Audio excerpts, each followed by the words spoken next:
to land.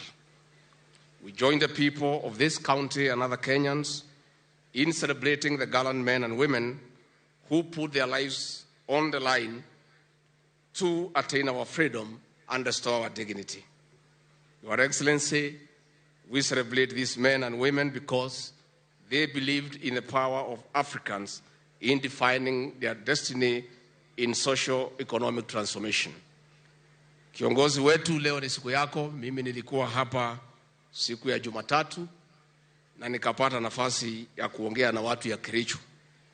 Na kwa sababu wao walikuwa ngambo, mimi ndio nilikuwa nawika hapa. Sasa wewe huko, mimi sina sauti. Na kwa hivyo nichukue nafasi hii kwa sababu nimefika hapa kusema rais wetu, ulipoamua ya kwamba Mashujaa Day italetwa hapa Kericho, mimi nilifurahi sana. Na rais, wewe na hii watu wa Kericho wanajua ni kwa nini. Na niseme watu ya Kericho, hatutachoka, rais na mimi na timu yetu, kusema asanti kwa maombi yenu na vile mlituunga mkono tukapata nafasi ya uongozi. Watu ya Kericho, asanteni sana.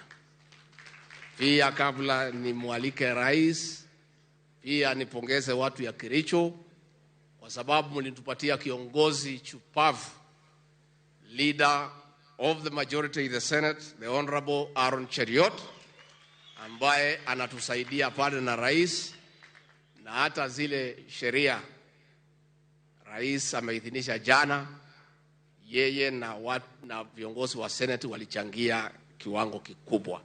Kwa hivyo lazima tuseme asanti kwa huo kiongozi mlitupatia.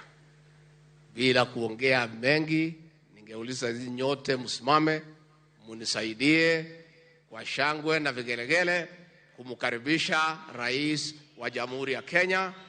Mr. President, you are most welcome to address the nation. Karibu. Asante sana Mheshimiwa Deputy President. Tafadhali mnaweza keti chini. Kericho, hamjambo?